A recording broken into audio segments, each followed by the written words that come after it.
Bonjour à tous, merci de votre présence à notre événement Elles font la science que le pôle valorisation de l'Université Clermont-Auvergne organise dans le cadre de la Clermont Innovation Week. Donc, au cours de celui-ci, vous découvrirez le parcours en fait de 5 chercheuses et également leurs doctorantes et étudiantes à travers 4 tables rondes d'environ 45 minutes selon les thématiques suivantes. Donc, biologie, santé, droit, économie, management, sciences, littérature et sciences humaines et sociales. Nos chercheuses vous dévoileront leur parcours et leurs premiers pas dans la science et leur rôle qu'elles tiennent au service de la recherche de la société, ce qui les inspire professionnellement et surtout personnellement. Donc l'idée derrière cet événement, c'est que chaque chercheuse sera accompagnée d'une doctorante et d'une étudiante, et toutes les trois parleront de ce qu'elles ont traversé dans leur parcours de chercheuse, de leurs premiers pas jusqu'à leur place qu'elles occupent aujourd'hui dans le monde de la recherche.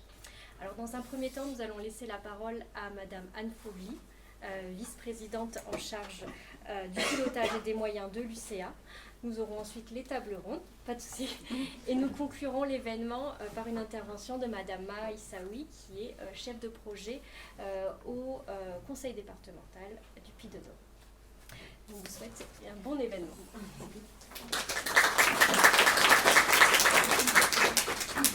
Donc bonjour à tous et merci d'assister à cette table ronde. Alors en fait, ce n'est pas une unique table ronde, vous avez plusieurs tables rondes qui sont organisées pour échanger sur des sujets très variés, des sujets de société, et qui vont s'adresser à des publics également très variés, comme par exemple le public en lien avec le monde éducatif, donc les enseignants, les étudiants, potentiellement aussi les élèves, la communauté de la recherche et de l'enseignement supérieur, les responsables des institutions de recherche, les réseaux en général de femmes et d'hommes d'ailleurs, et les entreprises, le grand public. Et parmi effectivement ces événements qui sont organisés, donc celui qui nous intéresse aujourd'hui, eh bien c'est donc celui qui est intitulé Elles font la science, donc les femmes font la science, qui est organisé donc par le service de la direction de la recherche et de la valorisation de l'Université Clermont-Auvergne. Donc, alors au-delà des femmes en sciences, point que l'on abordera ensuite, je voulais simplement rappeler que pour l'Université Clermont-Auvergne, c'est une réalité, les femmes en sciences. C'est-à-dire qu'il y a de nombreux, des dispositifs qui sont mis en place pour justement accompagner les femmes dans le ciblage d'une carrière scientifique. Et effectivement, l'université mène dans ce champ-là une politique vraiment volontaire, engagée pour l'égalité professionnelle. Donc cela va au-delà finalement de la carrière scientifique pour les femmes, c'est justement l'égalité professionnelle entre les hommes et les femmes. Et à ce titre, l'université donc, a signé une charte d'égalité professionnelle avec un certain nombre d'actions qui ont été validées par son conseil d'administration dans le champ de l'égalité femmes-hommes en lien avec le recrutement, en lien avec l'évolution de carrière ou encore l'avancement, la qualité de vie au travail. À côté de cette charte, il y a également une chargée de mission qui a été nommée, donc Claire Berthoneau, en charge de l'égalité professionnelle et justement dont l'objectif est de pouvoir suivre et toutes les actions de notre charte égalité, de la mettre en œuvre finalement. Et puis évidemment, une attention particulière et un travail de veille est fait au quotidien dans ce domaine-là. Donc vraiment un engagement fort de notre établissement dans l'égalité professionnelle et effectivement sur on va dire un sujet plus ciblé que sont les femmes dans les métiers scientifiques. Donc l'atelier effectivement aujourd'hui a pour objectif vraiment de mettre en lumière les parcours d'enseignantes chercheuses et de chercheuses, de leur premier pas, comme on disait tout à l'heure, dans la science, jusqu'à effectivement leur évolution de carrière et puis leur réussite.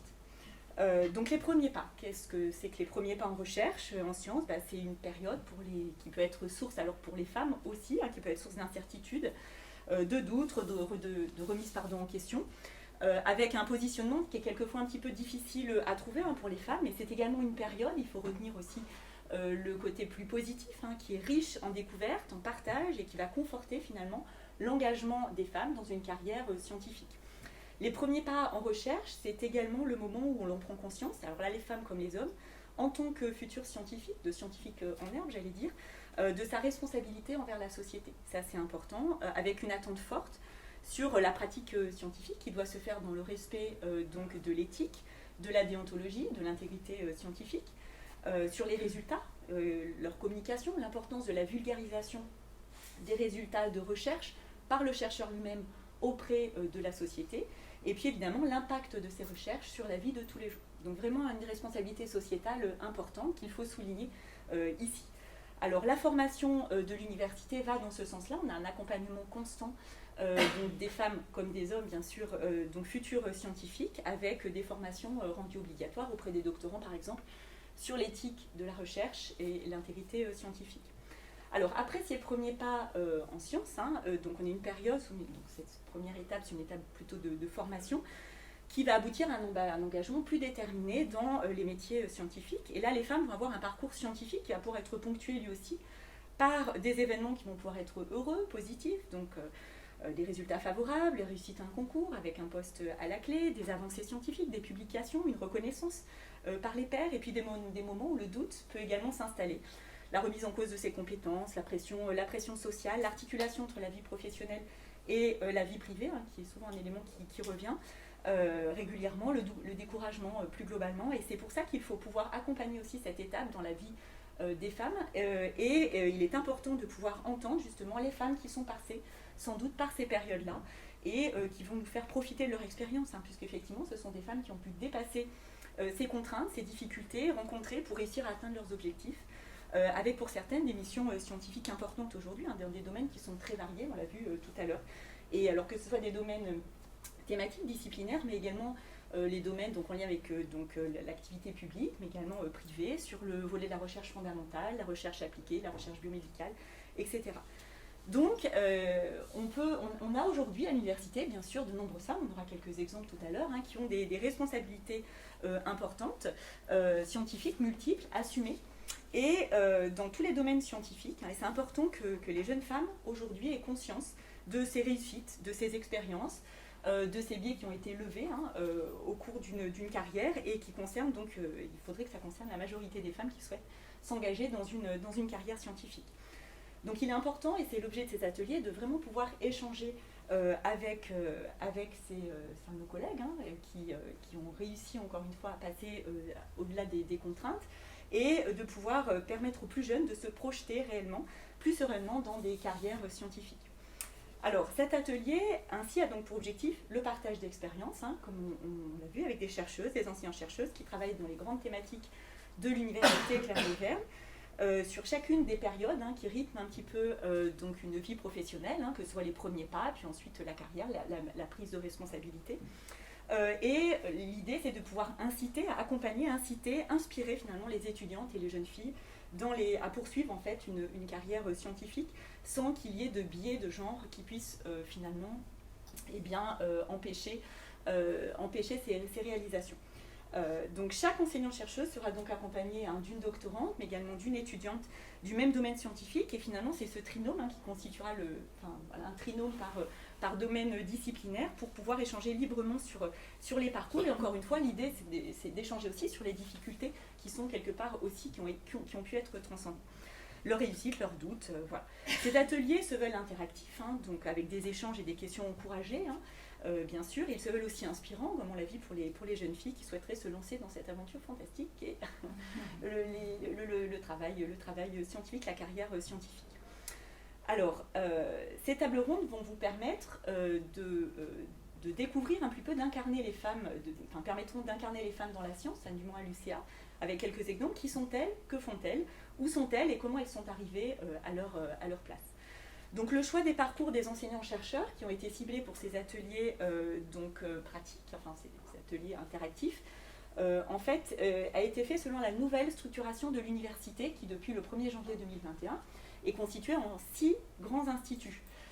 Donc les 6 grands instituts, et donc sur les 6 grands instituts, on a 4 qui sont représentés dans ces ateliers thématiques. Donc effectivement, l'Institut des sciences, l'Institut Sciences de la vie, santé, agronomie, environnement, l'Institut LLSHS, donc lettres, langues, sciences humaines et sociales, et l'Institut DEM, donc droit, économie, management. Donc je pensais citer en fait, parce qu'il me semble que c'est important, peut-être même en amont des ateliers. Donc pour le volet biologie santé, nous avons Machid Bamdad, qui est donc professeur des universités, qui sera accompagné de sa doctorante Clémence Dubois et d'une étudiante Céleste Pinard.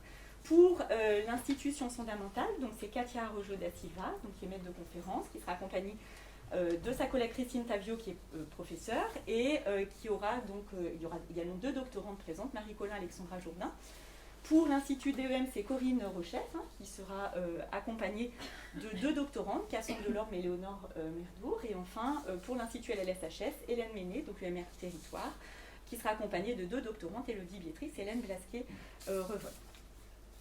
Voilà.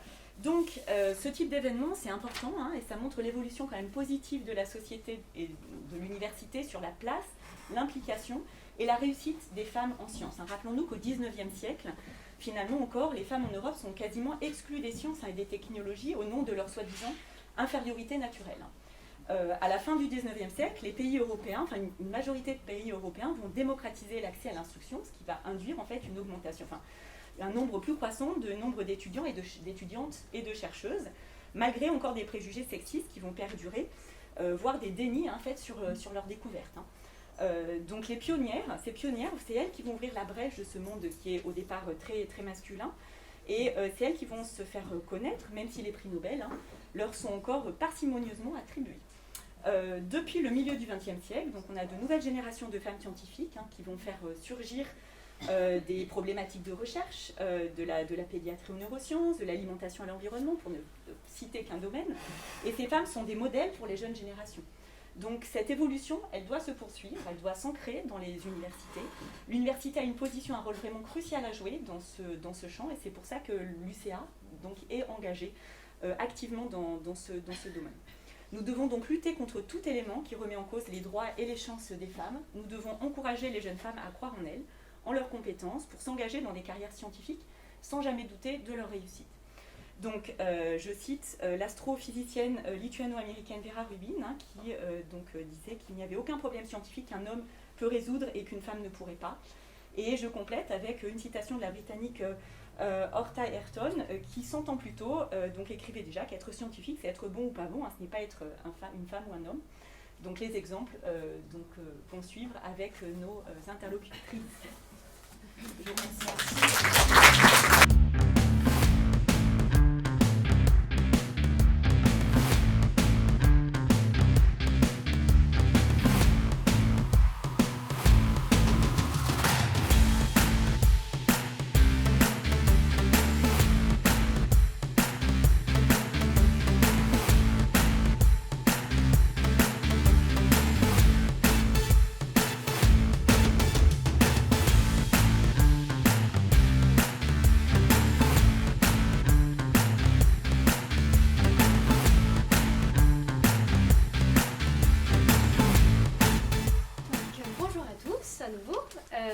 Bienvenue sur cette table ronde Biologie Santé.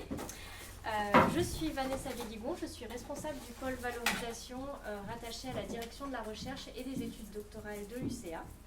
Et je vais laisser les intervenantes se présenter. Alors Madame Bernard sera peut-être un petit peu en retard, mais on va tout de même entamer la discussion tout ensemble.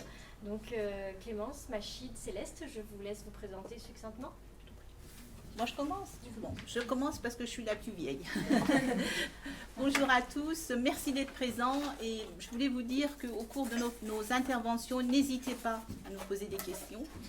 On va vous raconter une belle histoire, un petit peu, parce que à travers 4 générations de femmes, on va vous raconter notre histoire. Et c'est pour vous dire aussi que la recherche, c'est vraiment fondamental et ça peut être la base d'une réussite et de progression et de l'innovation. Alors je me présente, je m'appelle Machid Bamdad, je suis professeure des universités à l'IUT, Clermont-Auvergne, et j'enseigne dans le département génie biologique, et également je suis responsable d'un master en biotechnologie santé qui est intitulé Master Diagnostic Biomédical. Clémence ? Enchantée, bonjour à tous. Donc Clémence Dubois, j'ai un parcours, on en parlera peut-être un peu plus tard, mais je suis chercheur en biologie cellulaire et je dirige une entreprise de biotechnologie issue de l'université et issue de l'équipe de recherche que dirige le professeur Machid Bamdad. Donc, bonjour à tous, moi je m'appelle Céleste Pinard et je suis étudiante en biologie dans le master dirigé par Machid Bamdad en 2e année de master. en alternance en recherche clinique au sein des laboratoires TA. Et puis, il y aura Evelyne Bernard qui va nous rejoindre, qui est le pilier de l'innovation et de l'entrepreneuriat. Et son rôle était crucial dans notre aventure. C'est pour ça qu'on voulait vous raconter une histoire, une très belle histoire. Mais bon, elle va nous rejoindre, elle va se présenter également. Alors justement, on parlait de cette belle histoire. Donc l'enjeu de cette présentation aujourd'hui, c'est de parler de la place de la femme dans la recherche. Et Machide, Clémence et Evelyne, vous formez toutes les trois un trio féminin particulier, puisque vous avez cette belle histoire justement, qui visiblement a commencé quasiment 10 ans en arrière. Donc ce que je vous propose pour poser un petit peu les bases de la discussion qui va suivre, c'est de nous résumer cette belle histoire. Bien sûr. Oui. Je commence par Il était une fois. Allez. Donc, Il était une fois, l'IUT Clermont-Auvergne. Clémence Dubois était mon étudiante. Et moi, j'avais un laboratoire. Mon équipe de recherche, en fait, était située à l'IUT. Et j'avais une thésarde qui faisait de la recherche finalisée sur un projet qui était intitulé Sentinelle. Donc, on a développé un biomarqueur pour la pollution de l'eau. Et dans cette aventure, Evelyne Bernard, qui est vraiment la référente de l'entrepreneuriat, autant étudiante et créa IUT, vous savez, la relationnelle entre les entreprises, elle nous a proposé un projet pour valoriser ce projet Sentinelle, pour trouver des partenaires.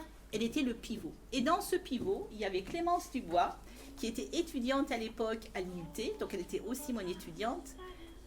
Pardon, j'avais mis sur silencieux, mais mon téléphone chante. C'est Highlander, c'est super joli, c'est pas grave. Ça doit être Evelyne peut-être.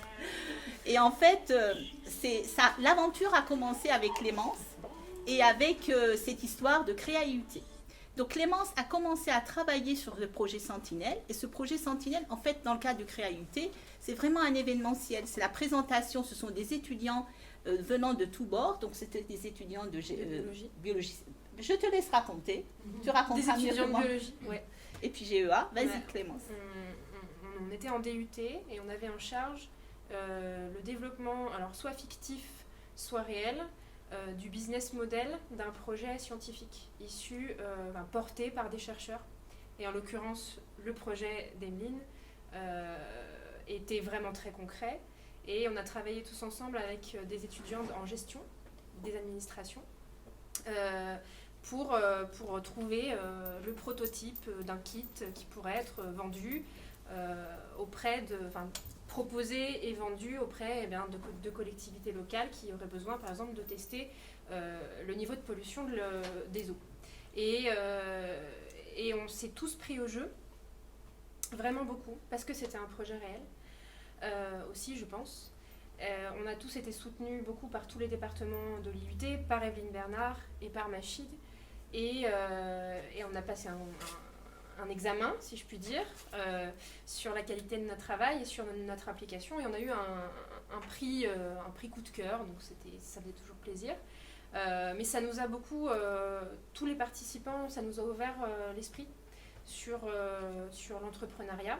Alors, la petite histoire, c'est qu'on était tous des femmes, toutes des femmes d'ailleurs, dans le projet, déjà à l'époque. Et après, je te laisse prendre la suite, parce qu'il y a eu d'autres aventures suite à Créa IUT. En fait, par la suite, donc c'est comme ça qu'on s'est connus avec Clémence. Et ensuite, moi, j'ai mis en place ce master diagnostic biomédical.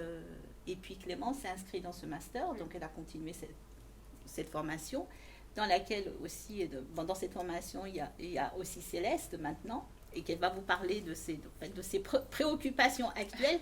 Donc elle, c'est la dernière génération, et Clémence, c'est l'ancienne génération. Déjà.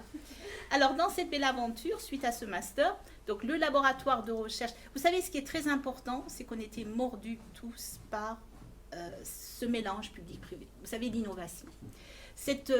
Moi, en tant que chercheur, vous savez, j'ai toujours fait de la recherche fondamentale, mais il faudrait que ça serve à quelque chose. Et c'est par le biais de cette rencontre, d'avoir des sujets concrets, qu'on commence à connaître des partenaires autres que nous, académiques. Et ça, c'est une richesse. Et non seulement c'est une richesse pour nous, pour se connaître, mais également créateur d'emplois. Alors, cette belle aventure, ça a continué, avec la mise en place justement de ce laboratoire de recherche. Et Clémence, elle a fait une thèse avec moi ensuite dans le domaine biologie santé. Donc on vous a amené notre kakémono. Là, c'est maintenant du concret, on vous en parlera un peu plus tard. Et en fait, elle a entamé une thèse dans le domaine biotechnologie santé. Et nous avons rencontré 2 entreprises qui se sont intéressées à nos travaux. Alors c'était sublime parce que ce qui est très rigolo, vous savez, alors le fondement de tout ça, c'est la recherche. Donc vous voyez, par la recherche, on peut avoir plusieurs métiers, on peut être enseignante-chercheur, on peut être en connexion avec des entreprises et faire de la recherche finalisée. Et la rencontre avec cette entreprise nous a amené à créer une équipe, une grosse équipe, un consortium appelé Consortium Biorcel 3D. Ça chante, hein, je ne sais pas qui, c'est pas Evelyne. Tu l'as pas vu? Bon, c'est pas grave. Mais en fait, ça a contribué à la mise en place d'un consortium qu'on appelle Consortium Biorcel 3D. Et une grosse équipe, on a commencé, on était 3, et maintenant nous sommes 15. C'est-à-dire que nous avons créé des emplois. Et ce consortium est à l'UCA, au sein de l'IUT. Donc l'entreprise est venue au sein de l'IUT. Et c'est une très belle aventure. Et nous faisons de la recherche fondamentale, de la recherche finalisée, transfert, dépôt de brevets, et nous vendons maintenant les produits que nous avons créés, nous avons mis en place, nous avons des distributeurs, et ça, maintenant, Clémence, elle va vous raconter son historique, c'est elle, le chef d'entreprise, elle va vous raconter un petit peu son historique. Alors, c'est pas inné, hein. Ça s'acquiert, clairement. C'est un apprentissage, mais effectivement, pendant ma thèse, qui était assez fondamentale, appliquée, mais quand même basée sur du fondamental, et qui portait sur de la cancérologie, on a rencontré ces fameux chefs d'entreprise qui voulaient transformer notre activité de recherche en quelque chose de concret. Et quelque chose de concret, ça se trouve pas comme ça. Ça implique d'avoir une ouverture d'esprit, de connaître les marchés, de connaître les besoins, et aussi de pouvoir imaginer de l'idée un produit fini, quelque chose qui peut se vendre, qui a une valeur, qui a un intérêt. Et donc ça c'est la conclusion actuelle, mais ça s'est pas tout à fait passé comme ça, c'est très résumé. Et finalement, j'étais étudiante en thèse, et petit à petit, grâce à cette émulation, on a appris à faire plein d'autres choses et à rentrer dans le monde de l'entreprise. Mais ça s'est passé de manière très douce, parce que ça peut être une peur aussi, je pense, quand l'entreprise rentre dans les murs de l'universitaire. Il y a peut-être des préjugés, alors qu'on soit une femme ou un homme en l'occurrence, mais il y a peut-être des préjugés. En fait, là, le schéma qu'on a vécu est, je pense, idéal, parce que ça a été vraiment un apprentissage. On a appris à se connaître, on a appris à connaître les besoins et les attentes et les capacités de chacun. Et il se trouve que, je pense, par mon parcours, cette ouverture a été possible aussi et a pu transpirer, grâce aussi à Machine bien sûr, a pu transpirer sur l'équipe qu'on a constituée, qui a été constituée de pairs entre le monde de l'entreprise et le monde académique. Et on se retrouve avec maintenant une vraie spin-off de l'université, c'est-à-dire une entreprise dans les murs de l'université qui valorise la recherche, qui a toujours, et on y tient beaucoup, une activité de recherche de qualité avec des partenaires académiques et le Centre Jean Perrin entre autres, donc qui fait de la recherche mais qui produit et qui vend finalement des outils de biotechnologie développés au sein de l'équipe. Et le passage de Créa à IUT, je pense, a déjà a permis cet état d'esprit-là. Et l'IUT en général, on est très très fiers, la majorité de l'équipe côté biologie, et pas que, vient de l'IUT. Donc c'est aussi une culture que l'on plébiscite finalement pour cette réussite-là. Posez-nous des questions. On est ouvert à ça. Peut-être... Alors on voit qu'il y a 2 parcours qui sont extrêmement riches. que vous vous qualifiez d'ancienne génération, mais je ne partage pas cette opinion. Mais face à deux parcours, donc Machid qui est resté du côté académique tout en étant très en lien avec le monde socio-économique, et Clémence qui a lancé sa recherche très appliquée finalement au sein du consortium Biorcel 3D. Céleste, vous qui êtes en Master 2, et qui voyez, donc du coup ces deux modèles féminins, est-ce que ça vous encourage à poursuivre dans le domaine de la recherche? Est-ce que pour vous cela vous donne l'envie de poursuivre? Est-ce que vous avez des doutes par rapport à une éventuelle carrière scientifique? Est-ce qu'il y a des choses que vous souhaitez soulever? Non, totalement, ça donne envie. Puis en plus, on a des parcours qui sont quasiment identiques en termes d'études. Et au final, moi aujourd'hui, en plus, je suis encore dans un domaine de recherche différent, puisque moi, je suis plus côté recherche clinique. Mais justement, je trouve que c'est hyper intéressant de voir qu'à partir de mêmes études et de mêmes diplômes, on peut prendre différentes voies. Et notamment ce côté public-privé, alors que c'est vrai qu'on nous bassine comme quoi il y a une voie précise, et en fait il y a beaucoup de possibilités, et ça c'est hyper intéressant, et je pense que c'est important de le dire pour des étudiants qui justement savent pas encore ce qu'ils veulent faire. Tout à fait, il ne faut pas avoir peur. Nous, on a franchi, vous savez, au début, quand on a commencé notre partenariat avec les entreprises, des fois on disait la même chose, on se bagarrait. C'est une façon de parler, hein. On discutait ensemble, mais finalement on disait la même chose avec deux langages différents. Donc on a appris à s'apprivoiser. Et puis ce qui est très valorisant pour notre équipe, c'est que ces entreprises, on ne travaille pas, parce que des fois, vous savez, dans les relations entre l'entreprise et l'université, on dit « oulala, on va travailler pour les entreprises, on va faire la prestation de service ». Pour nous, ce n'est pas du tout ça. Ils nous ont fait confiance, on a développé nos propres projets de recherche avec eux. Et ce qui était vraiment très enrichissant, à chaque fois, ils nous posaient la question, mais à quoi ça sert? Alors moi, la première fois, vous savez, quand j'étais en discussion, j'ai dit, mais je veux faire une très belle publication. et puis le chef d'entreprise m'a dit, mais on ne peut pas manger avec ça. J'ai dit, non, on ne peut pas manger, c'est vrai. C'est vrai. Pour vous dire que nous, il ne faut pas avoir peur. Et c'est ça qui va créer des emplois. C'est ça, ce sont des emplois futurs. D'accord? Donc, ce partenariat public-privé est extrêmement riche. Actuellement, partout, pour tous les demandes de financement, on nous encourage à le faire. Et je pense que c'est ça qui fera l'université de demain. Tout simplement, vous savez, moi, en tant que du côté académique, donc je suis enseignante-chercheur, responsable de formation. Et pour moi, c'est très important qu'on a ce système d'université plus ou moins gratuite en France. Parce que ce n'est pas le cas. Hein. Ce n'est pas le cas dans les autres pays. Alors, pour préserver ça, c'est notre responsabilité à nous, déjà de proposer des formations valorisantes et porteurs d'emploi pour vous les jeunes. Et deuxièmement, à travers nos projets de recherche, essayer de trouver des moyens de partenariat pour vous caser. C'est ça l'objectif. Et c'est ça qui fera l'université de demain, la réussite de l'université de demain. Et pour vous. Parce qu'on est là aussi, vous savez, on est enseignant, mais on vous forme, nous sommes des formatrices. Et ça, c'est extrêmement important. Clémence, qu'est-ce que vous diriez aux jeunes filles qui hésitent justement à se lancer dans ces carrières longues de scientifiques, parce que vous y êtes allée dans une équipe féminine et vous avez été portée par toutes ces femmes. Qu'est-ce que vous leur diriez aujourd'hui? De surtout pas laisser passer des opportunités,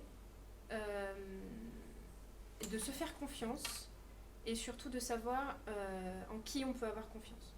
Alors, moi, pour le coup, la confiance, j'ai confiance en la personne qui est à ma gauche, qui m'a fait confiance aussi. On est toujours plus fort quand on a des vrais soutiens, et en l'occurrence des femmes fortes. Il y en a plus qu'on ne le croit. Et finalement, quoi qu'il arrive, il y a plein de domaines qui peuvent être très très, très angoissants. Le positionnement de la femme n'est pas toujours évident, effectivement. Je ne l'ai pas forcément vécu dans mon petit passé uniquement universitaire, mais je le vois beaucoup dans le monde de l'entreprise.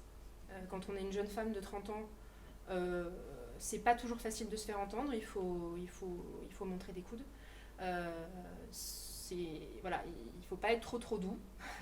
Après, on apprend à se positionner après en fonction de notre caractère, mais en tout cas, de surtout pas ne pas laisser passer des opportunités et se faire confiance.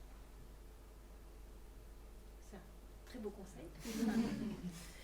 Céleste, aujourd'hui, est-ce que vous avez déjà des freins que vous identifiez dans votre future carrière et auxquels Machid, par exemple, pourrait apporter une réponse ou vous indiquer comment elle a pu les contourner peut-être dans sa carrière? Bah, là, moi, le frein que j'ai, notamment en ce moment, qui est la grande question de quoi faire après le master, voilà, ça c'est vraiment...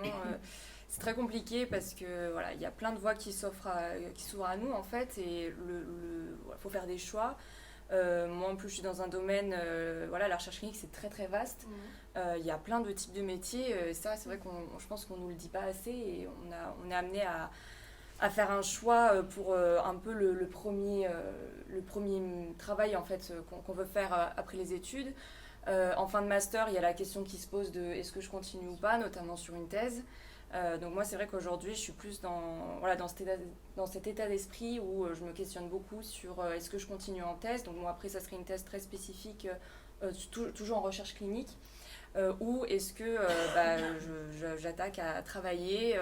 Mais voilà, il y a plein de domaines différents. Il y a le privé, le public, encore une fois, le CHU. Et on a toujours peur si je commence à travailler directement dans une industrie pharma par exemple, est-ce qu'un jour je pourrais basculer côté CHU ou est-ce que si je continue direct dans la recherche clinique et qu'au final dans 2 ans je me dis c'est pas ça qui me plaît, est-ce que je peux basculer, je sais pas, pour faire une thèse en recherche fondamentale? Est-ce que si je veux vraiment faire une thèse, c'est tout de suite, dans ce cas-là c'est tout de suite, je dois la faire tout de suite, mais si on me propose un poste dans telle entreprise, est-ce que voilà. C'est les grandes questions qui sont posées, surtout quand on arrive en fin de cursus. Et c'est vraiment les doutes que j'ai, moi notamment, en ce moment, quoi. Mais je peux lui répondre? Bien sûr. Alors, moi, je te dirais, fais ce que tu as envie de faire aujourd'hui. D'accord? Parce qu'on est au 21e siècle. Rien n'est interdit. On peut très bien... Il n'y a qu'en France qu'on dit, bon, on est sur les bancs de l'université, on va travailler, puis on ne retourne plus. Non, c'est faux. C'est faux. Maintenant, il y a plusieurs possibilités pour réintégrer. Vous savez, vous pouvez très bien... Si vous trouvez une opportunité de travailler, il faut travailler. Si tu as envie d'aller travailler. Si tu n'as pas envie de travailler, tu as envie de continuer, il faut continuer. Il ne faut pas se poser trop de questions. Fais ce que tu as envie. Tu as une formation qui te permet. D'accord? Et après, qu'est-ce qui t'empêche, même si tu choisis, tu fais le choix professionnel, plus d'aller travailler dans le privé ou dans le public, qu'est-ce qui t'empêche de changer? Je t'assure que c'est possible. Et avec les 10 ans de recul sur le master, parce qu'on va fêter notre master, les 10 ans de master, les étudiants qui sont sortis de ce cursus reviennent, enfin changent de métier, changent d'entreprise. Il y a cette liberté, rien ne vous empêche de le faire. Il ne faut pas vous mettre des barrières. Vous savez, on n'est plus au 19e siècle, hein, qu'on disait, moi je ne peux pas avancer. Non, poussez les portes.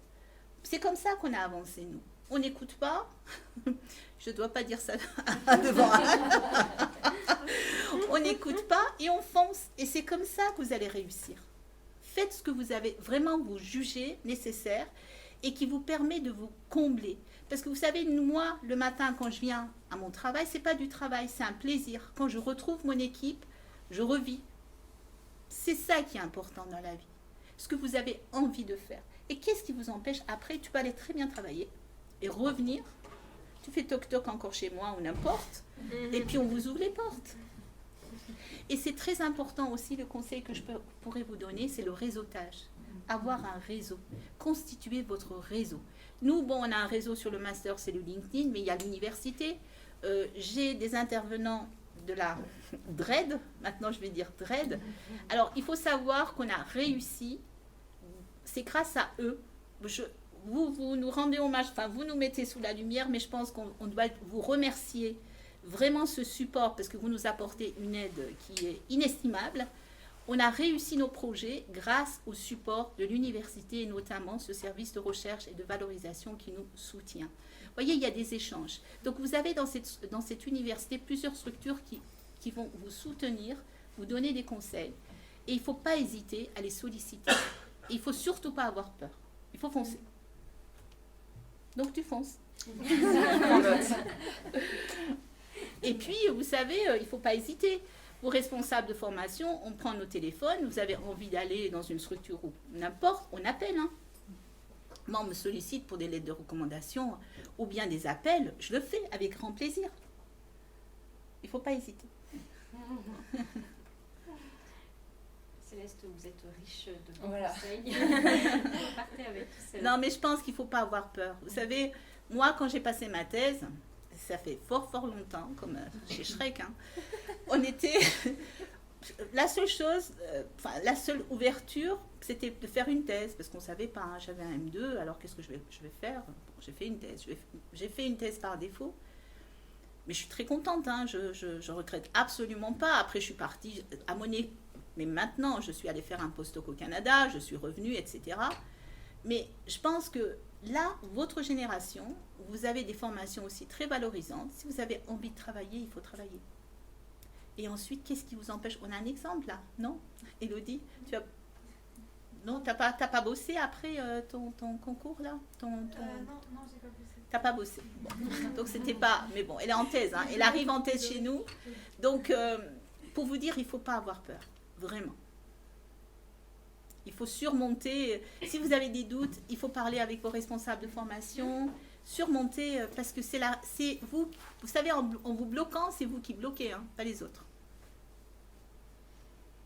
Machine, devant cette très riche carrière que vous nous présentez, est-ce qu'il y a eu des moments où il y a eu le fait d'être une femme a pu être un souci? Est-ce qu'il y a eu des situations où vous avez eu l'impression que être une femme a pu être un obstacle? Alors pour moi, jamais. Jamais. Parce que c'est vraiment... Je pense que vous savez, pour des gens qui pensent faible femme ou ils n'y arrivent pas, c'est leur problème, d'accord? C'est vraiment nous, ce qu'on pense de nous, notre opinion sur nous. Et puis, par rapport, comment dire, à l'avis des autres, ou si quelqu'un veut vous bloquer, vous pouvez toujours contourner. Moi, je pense qu'il y a toujours des détours à faire et il ne faut pas faire attention. Moi, je voudrais vous demander, c'est vrai ce que vous dites, mais de mon expérience, je trouvais que quand on a une famille et qu'on a des enfants, c'est un frein qu'on se met peut-être nous-mêmes, mais je trouve que c'est plus difficile de s'investir dans une carrière. Comment je sais pas si vous savez, peut-être que vous savez. Si, moi j'ai un garçon qui est maître de conférence aussi maintenant, qui est grand, qui a 34 ans. Mais en fait, moi j'ai eu mon fils quand j'étais en thèse. Et c'est, je faisais ma thèse, j'ai eu mon fils. Et puis après, c'est des sacrifices, enfin c'est des sacrifices. C'est une façon de parler, mais j'ai su plus ou moins d'équilibrer. Il faut travailler un peu plus. Ça a été facile. C'était pas facile, mais pour vous donner un exemple, par exemple, il était tout petit, je partais à 3h du mat' au labo, il dormait. J'allais faire mes manips parce que j'avais des manips, j'étais à l'interface chimie-biologie, il faut que je lançais mes manips, je revenais, je l'emmenais à la crèche. Après, je partais. C'était un choix. Mais c'est sûr que pour les femmes, c'est beaucoup plus difficile hein, de marier les deux. Je vous l'accorde vraiment. Mais après, quand on est passionné, la recherche, c'est la passion. On adore ce qu'on fait. C'est vraiment le centre du monde. Vous savez, c'est jamais fini, hein, parce que de toute façon, ça vient à la maison tout le temps, on y pense. Moi, quand je jardine, je l'appelle, je dis, on a une idée, on peut faire comme ça. Mais c'est une passion. Donc, quand c'est une passion, le métier est une passion, on y arrive. Mais je vous l'accorde, c'est pas facile pour une femme. Mais maintenant, je pense qu'il y a des dispositifs à l'université qui nous permettent aussi de contourner. Alors, j'ai des spécialistes dans la salle qui pourraient nous dire, hein, enfin des personnes compétentes, mais je pense qu'on y arrive. Mais je vous l'accorde, c'est pas aussi facile que pour un homme. Oui, et sur l'accompagnement effectivement à l'université, on a par exemple une crèche Voilà, pour les tout à enfants. fait. Voilà, et puis il faut penser que les enfants, il y a des enfants un papa et une maman, ils ont aussi un papa. Bien sûr, tout à fait, exactement. Voilà, et donc mon expérience personnelle, c'est que le papa s'investit aussi, parce Bien que sûr. à un moment, c'est un équilibre à trouver aussi au sein de la famille, du couple et de la famille, bien sûr.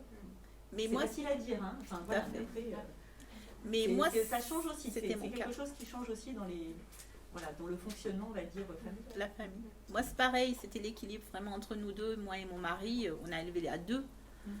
Mais bon, après, je suis pas vraiment, j'ai eu un seul enfant, donc je suis pas peut-être un bon exemple pour quand on a plusieurs, c'est peut-être plus dur. Mais j'ai des collègues après, je pense que bon, c'est la vie, c'est comme ça. Puis des fois, à cause de nos enfants, parce que les enfants, la famille, c'est la chose la plus chère dans notre vie. C'est normal, hein, ce sont nos enfants. Mais des fois, même si au niveau de notre carrière, on a un petit creux, mais qu'est-ce que ça peut faire? Après, on rattrape. Bonjour Evelyne. Bonjour. Donc tu arrives Excusez-moi pour votre retard. à Pic pour te présenter, viens t'installer. Je me plaisante, je suis courue. Désolée pour toi là. Si vous voulez le temps de vous installer. Installe-toi. On était en train de parler, tu sais, de quand on a des enfants, est-ce que tu sais la vie de la famille pour les femmes, tu sais, marier les deux. C'est-à-dire associer que la vie personnelle et la elle vie pourrait vous en parler professionnelle. aussi. Hein. Ah bah c'est pas toujours simple, mais il faut, ça se fait. Ça se fait très bien. Clémence, vous qui êtes justement au tout début donc quand même un bon bagage, mais comment vous prenez du coup ces observations-là par rapport au partage entre la vie perso, la vie pro quand on est une femme et quand on pilote un projet d'envergure tel que le vôtre? Oui. Je pense qu'il y a un temps pour tout. Et effectivement, ces dernières années, je sais que j'ai priorisé la vie professionnelle et que j'espère bientôt je pourrai trouver un meilleur équilibre, un équilibre, en tout cas mon équilibre sur ma vie personnelle. Mais je rejoins le fait que la vie personnelle, s'il doit y avoir des enfants, etc., c'est obligatoirement un vrai binôme, un vrai partenariat. Et je pense que ça sera difficilement compatible si c'est pas le cas. Voilà. Mais pour le moment, place à Bürcel 3D, à l'installation de Bürcel 3D. C'est son bébé pour le moment. C'est pas moi qui l'ai dit. Hein. C'est étape par étape, en fait. Evelyne, tu te présentes peut-être? Oui, alors je suis Evelyne Bernard, je suis directrice adjointe de l'IUT et je suis maître de conférence en gestion. Donc vous pouvez peut-être vous poser la question pourquoi je suis ici et qu'on parle de santé.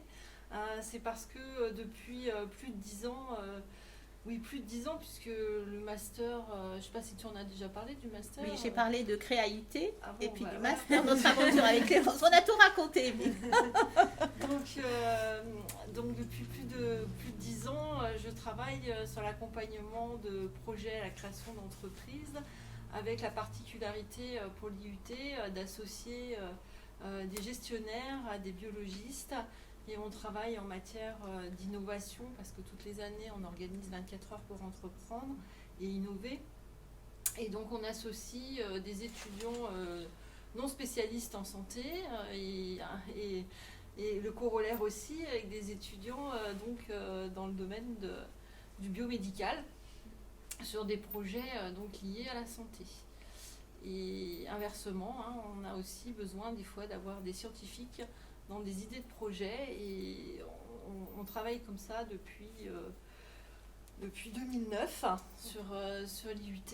Donc après, si tu as présenté déjà CréaIUT... j'ai dit un petit peu, j'ai raconté notre histoire. Tu as raconté l'histoire de notre rencontre et des projets sur lesquels on a travaillé. Et donc, oui, c'est-à-dire que l'innovation nourrit les entreprises, la recherche nourrit l'innovation et vice-versa. Et il n'y a pas de limite en fait. La science, la création d'entreprises a toute sa place dans des projets même post-doc sur des projets de thèse sur lesquels on a vu qu'on pouvait avoir aussi valoriser ces travaux de recherche en créant des activités. Et en fait, grâce à cet événement 24 heures pour entreprendre, on a eu des étudiants avec le statut entrepreneur. Oui. Alors voilà, bien sûr, on fait partie intégrante, on s'appuie sur le PEPIT, sur le pôle étudiant pour l'entrepreneuriat et le transfert et l'innovation. Mais c'est vraiment quelque chose on en fait partie, c'est-à-dire que ça fait partie maintenant aujourd'hui de la formation des étudiants.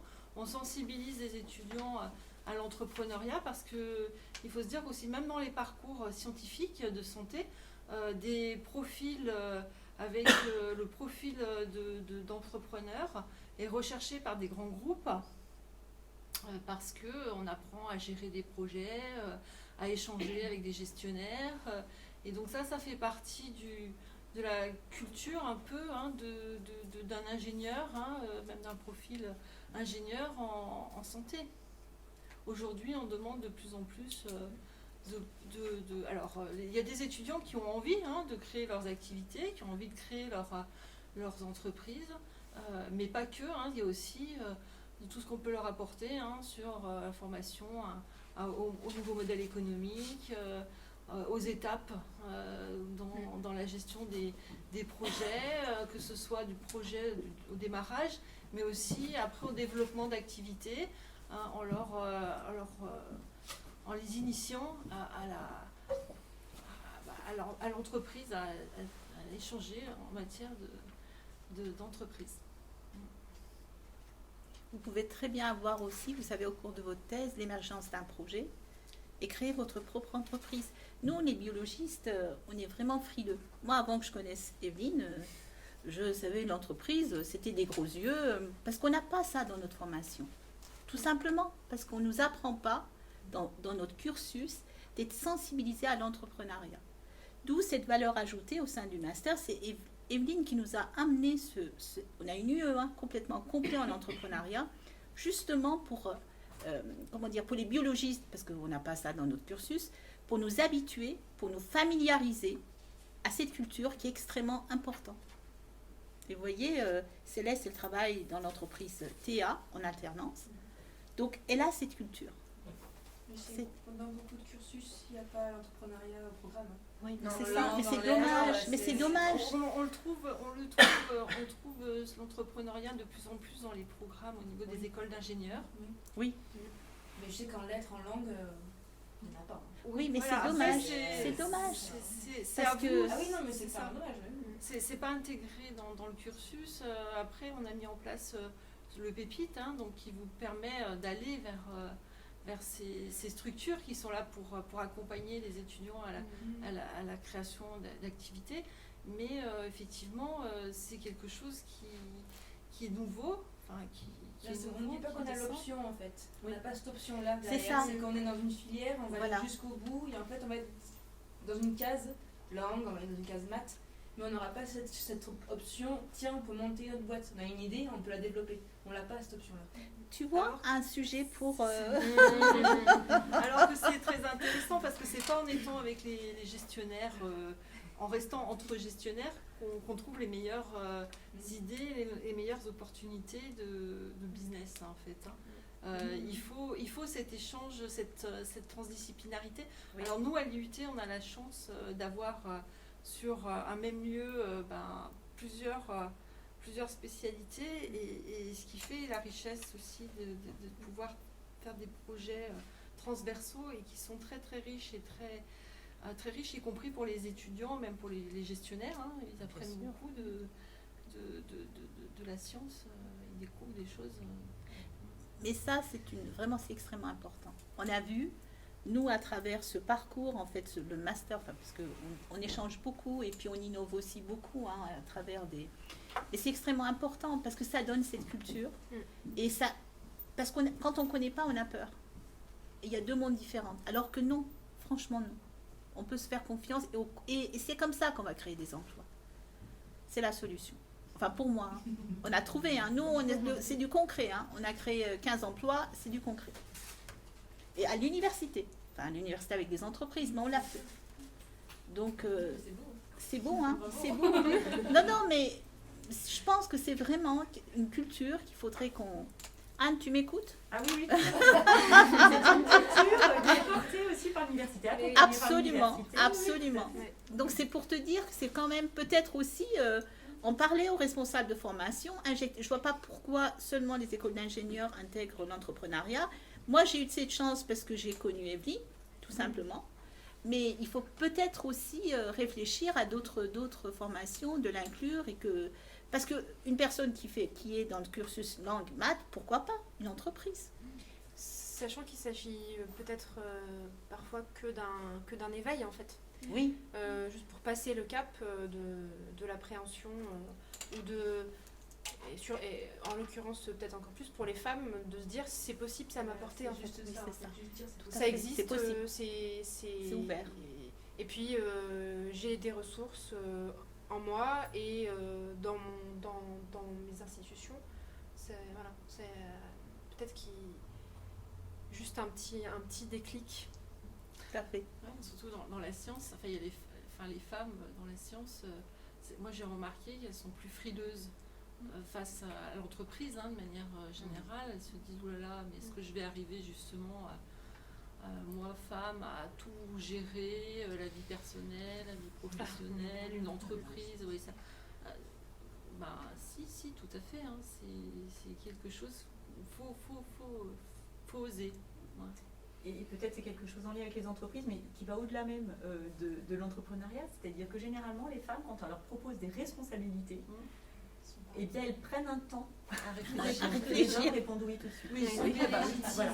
Non, mais j'ai eu la remarque plusieurs fois plus facile. à différents niveaux de responsabilité à l'université en tout cas.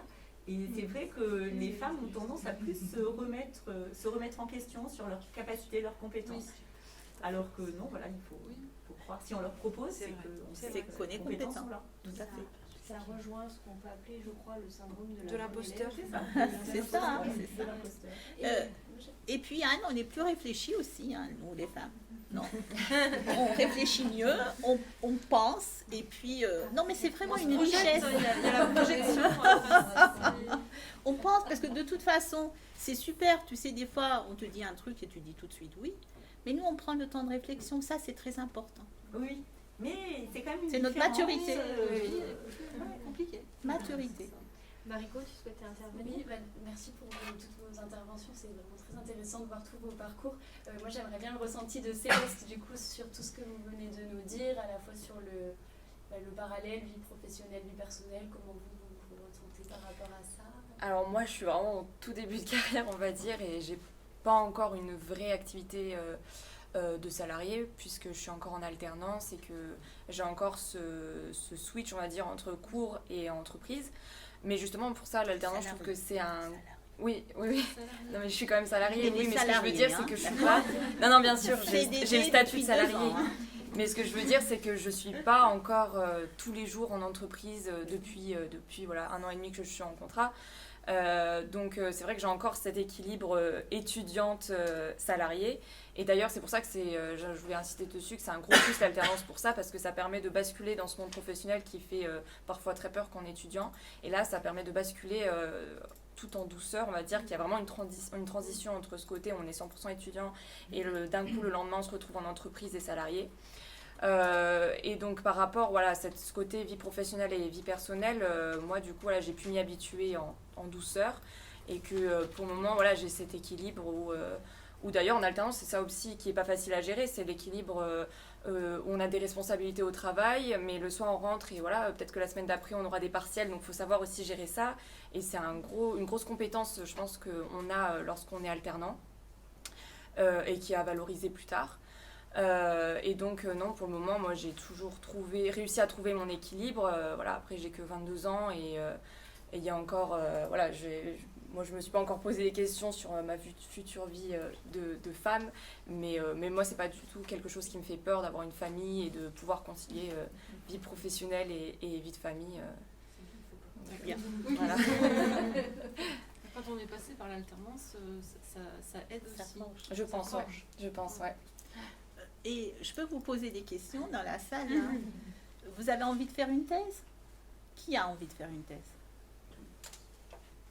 Super. C'est bien. Pour les autres personnes qui ne souhaitent pas continuer, est-ce qu'il y a des freins qui ont été identifiés, qui ressortent de la discussion que l'on vient d'avoir? Ou est-ce que ça n'a pas du tout de lien avec le fait d'être une femme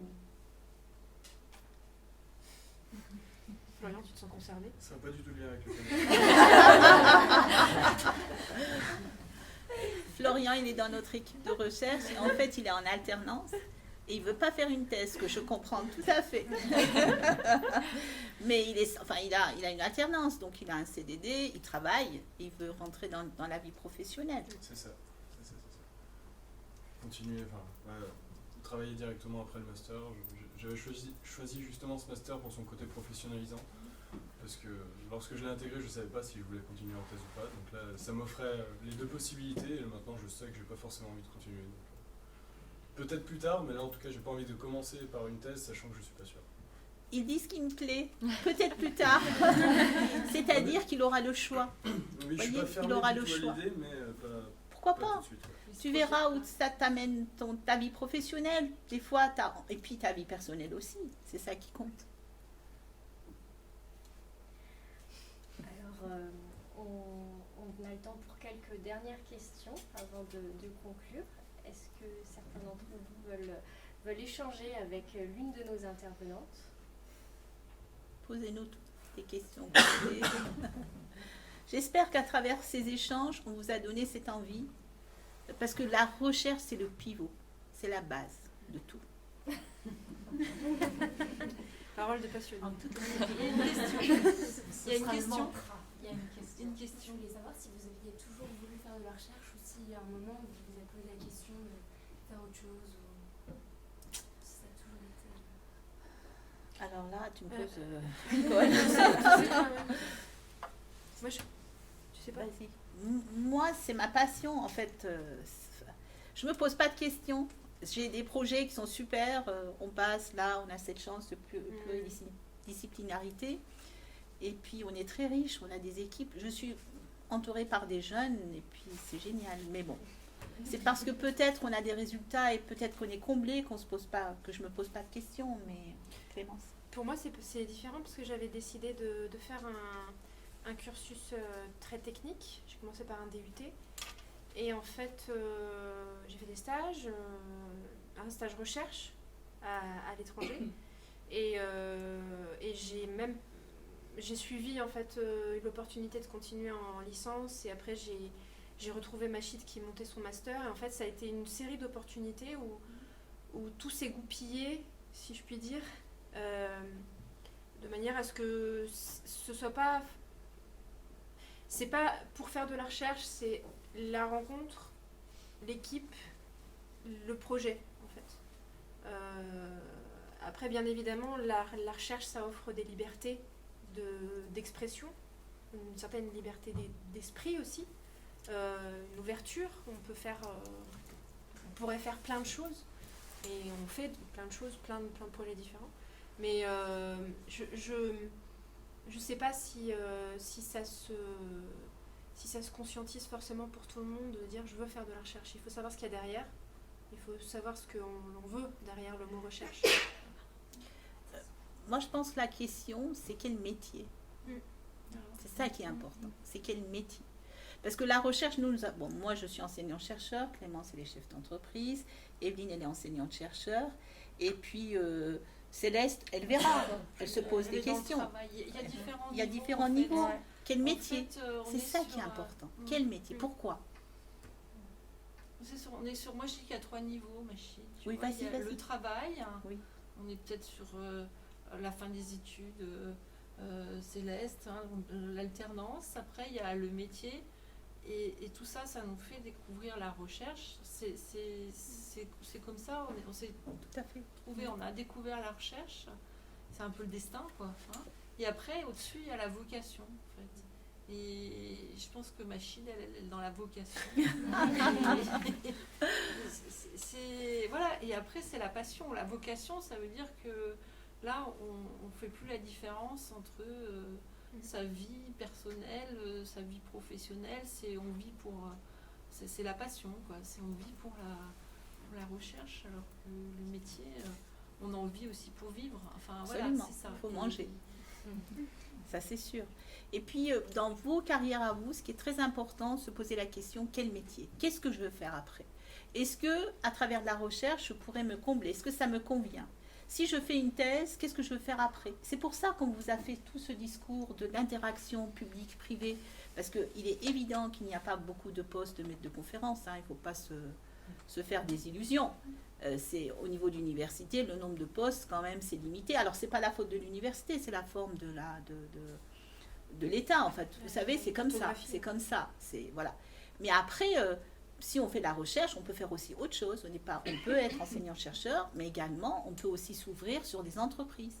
Donc, c'est pour ça, il ne faut pas avoir peur. Il faut que vous répondiez à votre envie, moi je dirais, à votre passion. Et c'est comme ça que ça va marcher.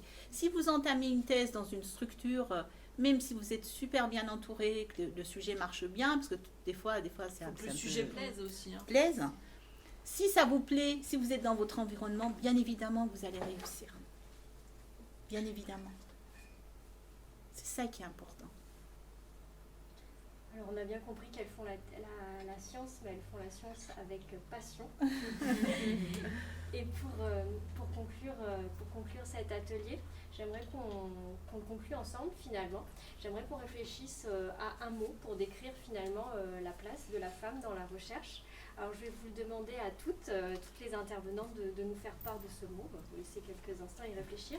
Et pour le public, je vous invite à y participer via Wikilab. Alors c'est un outil que peut-être vous connaissez. Vous pouvez y avoir accès via le QR code ou en envoyant @L au numéro qui s'affiche. Quand c'est bon pour vous, je le démarre. Et du coup, Evelyne, je vous laisse commencer. Pour moi, si j'avais un mot, c'est passion. Moi, je dirais confiance, parce qu'on a besoin de beaucoup de confiance en soi pour se lancer dans ce genre de parcours. Moi, c'est évident, c'est passion. Passion. Audace. Passion, audace, nécessaire. Ça, c'est un mot très, très important. Légitimité. Ça aussi, la place de la femme est totalement légitime dans la science. Insuffisant, c'est une triste réalité, effectivement. On voit les mots qui apparaissent petit à petit.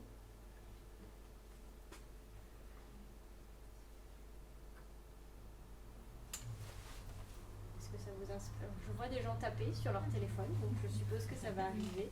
Fondamental, tout à fait, tout à fait.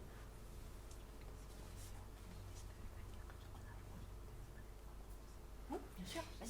Vas-y, je t'en prie, tant que ça continue à s'afficher. Je le dis. Bon, nous, dans notre équipe, on aura peut-être un projet de thèse à proposer. Donc, je fais une annonce. On est passionnés. On attend juste le feu vert de la DRV pour nos demandes de financement. Ça va venir sous peu. Mais on aura probablement un projet de thèse à proposer. Donc, vous voyez, il y a des opportunités. On cherche des financements et on propose. Hors concours, hein. C'est pas concours de l'école doctorale, hein. Hors concours. Donc, j'espère qu'on aura le financement. C'est vrai que c'est pas un mot qu'on a beaucoup utilisé, mais le financement, ça peut être un frein aujourd'hui. Ah, ça peut être un frein, c'est sûr. Hein. C'est ça. Hein. Franchement, il n'y a pas les financements derrière. Ça, c'est plus triste. Hein. On vous a pas dit, il nous faut 120 000 € pour un thésard. Et puis, je trouve que c'est super compétent. Enfin, moi, je suis la première à... Il faut vous payer, c'est normal, parce que ça vous fait un salaire. Ça vous fait, vous savez, vous cotisez, c'est extrêmement important. Mais il faut les trouver. Donc c'est pour ça que c'est un peu difficile. Après, aussi emploi. Oui. Et les métiers de la recherche, les métiers scientifiques ne nécessitent pas obligatoirement une thèse. Hein. Ça peut être aussi être technicien en laboratoire, c'est un métier scientifique. Être ingénieur, ça ne nécessite pas forcément effectivement une thèse. Donc, voilà. Absolument. C'était juste pour la continuité, tu sais, en poursuite d'études. Mais pour vous donner l'exemple du master diagnostic biométrique, je ne reviens pas tout le temps sur mon master, mais on a quand même un exemple. Nous avons, après le master M2, 70% d'insertion professionnelle, de vrai, niveau ingénieur, et puis 30% qui font des poursuites d'études en thèse. Et c'est un choix. Les 30%, parce que ce sont des gens qui veulent absolument faire une thèse. Mais les autres, ils trouvent un emploi et ils sont mieux payés aussi qu'en faisant une thèse. Donc, c'est totalement compréhensible et ce choix, c'est très bien. C'est pour ça que je vous dis, il faut vraiment que vous suivez votre vocation à vous, ce que vous avez envie de faire. Et nous, on est là pour vous aider. Merci beaucoup Machid pour cette belle conclusion. On voit des mots qui sont très forts, qui ont été envoyés.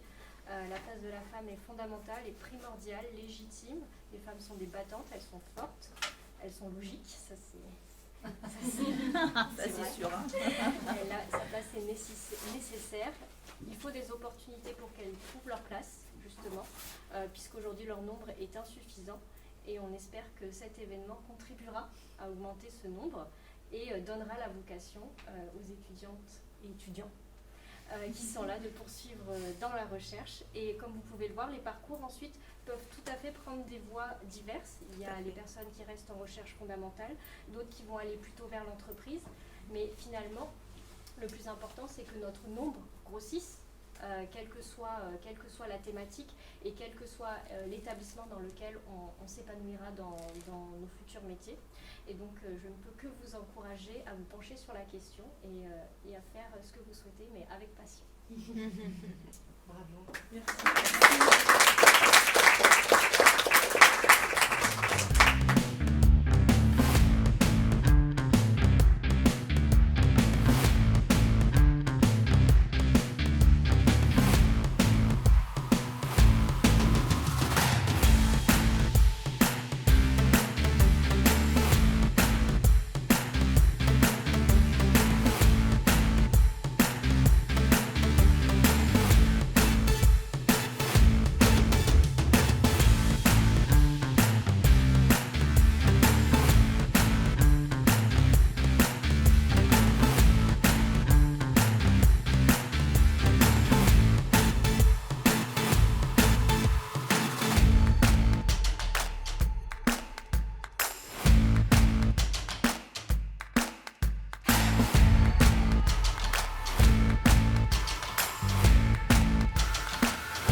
Issaoui qui est chef de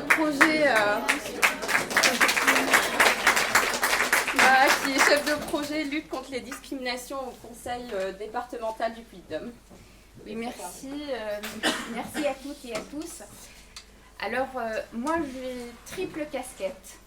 Je suis chercheuse à l'Institut Pascal. J'étais chercheuse, mais je garde toujours cette casquette et j'en suis fière.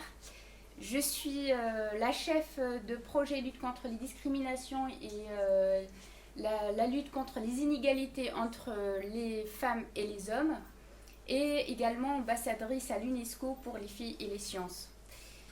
Je ne sais pas pourquoi, en fait, j'ai préparé un discours, un très long discours, mais quand j'ai fait un petit tour des tables rondes, non, je garde vraiment ma casquette de chercheuse. Donc je vais vous parler un peu de mon parcours, mais également de la place de la femme dans les sciences. Alors moi je suis franco-tunisienne, j'ai intégré la faculté de Blaise Pascal à l'époque, il n'y avait pas encore la fusion. Et donc j'ai fait un parcours classique, j'étais manip radio et ensuite j'ai intégré la faculté de médecine pour faire un master en sciences de risque en santé avec Marie-Pierre Sevran-Rocha. C'est une pharmacienne, je crois qu'il y a quelques pharmaciennes ici, non ? Bon, non. Et Didier Lemery. Donc, et en 2019, j'ai soutenu ma thèse à l'Institut Pascal. Et puis, j'ai resté une année à l'université en tant que chercheuse contractuelle. On a parlé tout à l'heure de l'après-thèse, qui est aussi fondamental lorsqu'on s'engage de faire une thèse. Mais la thèse, c'est une vocation aussi. Être chercheuse, en fait, c'est un engagement professionnel, c'est un engagement familial, mais aussi personnel.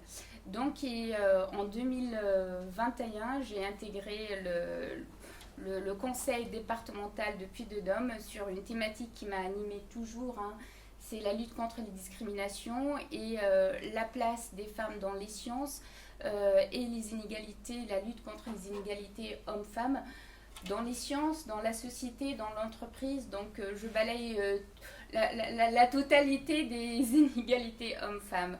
Donc voilà, en faisant le petit tour, Samira, je crois, mais j'ai fait la remarque, est-ce qu'il y a des mathématiciennes ici?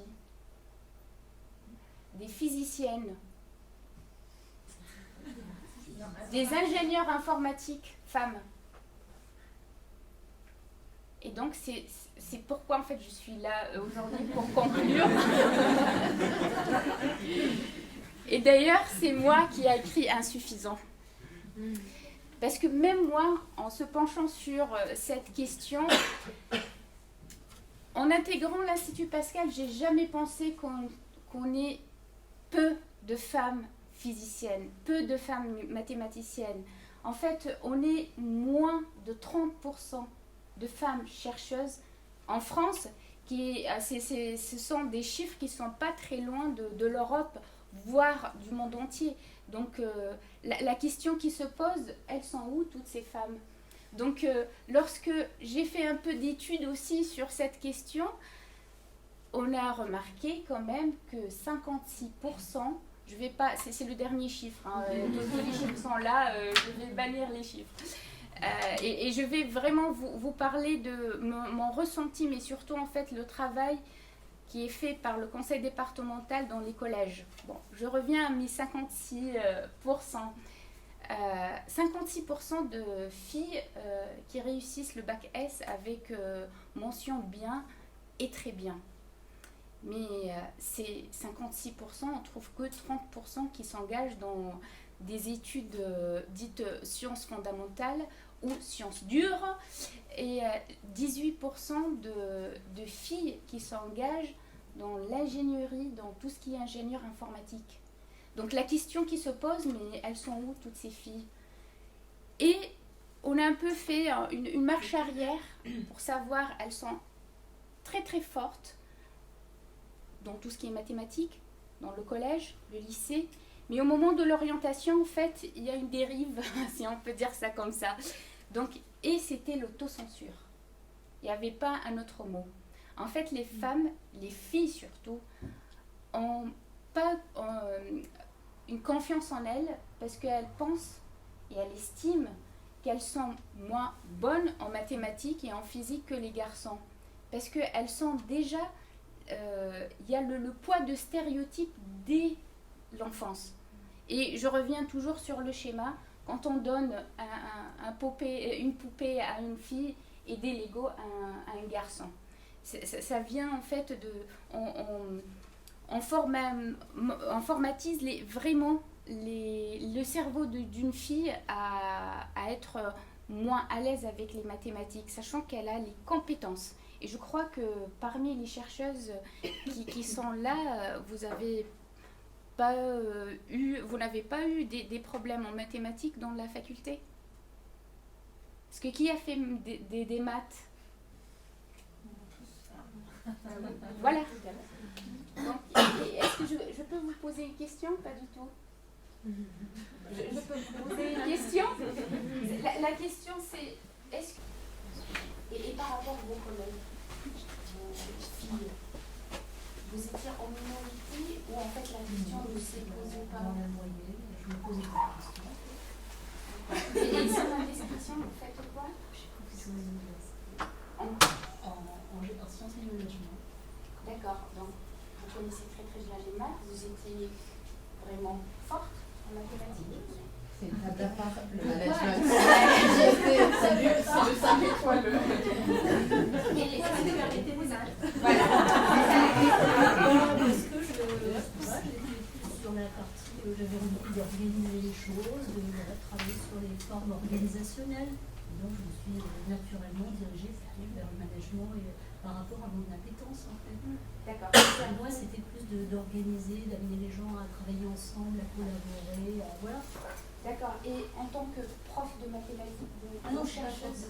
Non, en tant que dans l'imaginaire. Ah, d'accord. Dans l'imaginaire.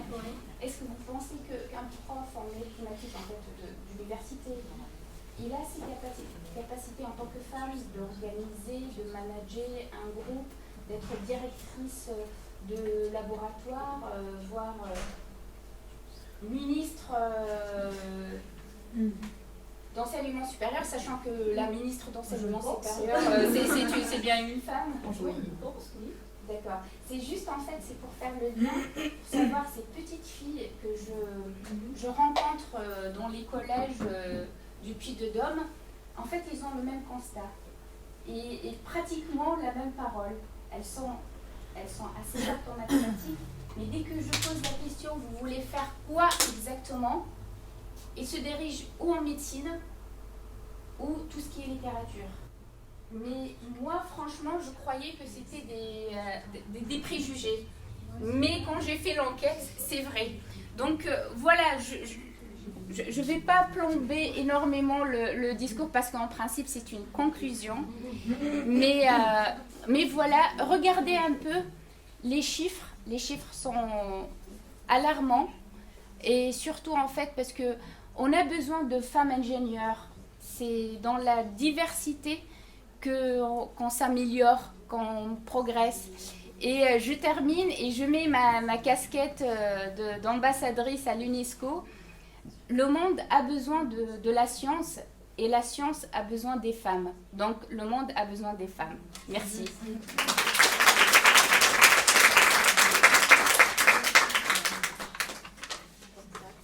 C'est une conclusion. Merci beaucoup, Mara. On vous avait proposé de participer au class. On vous avait proposé donc de participer au class. Il y a plusieurs mots qui sont ressortis sur toutes les tables rondes. On a eu donc opportunité, une place essentielle, une vision complémentaire, prometteur, brillant, central, audace. Et après on a eu plusieurs donc, sur cette table ronde qui étaient dans cette salle. Donc fondamentale, battante, nécessaire. Donc des termes plutôt positifs pour l'avenir de la place de la femme dans la recherche. Voilà, merci, un grand merci à toutes les intervenantes. Merci à vous d'avoir été présents jusqu'au bout. Et bonne Clermont Innovation Week. Au revoir.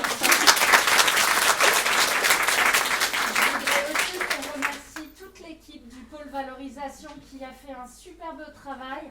Donc il y a des femmes, mais pas seulement, il y a aussi des hommes. Donc Guillaume qui est là-bas, je les remercie très très chaleureusement parce que non seulement c'était réussi, mais ça me rend en tant que femme très très fière. Merci beaucoup et merci aux participants.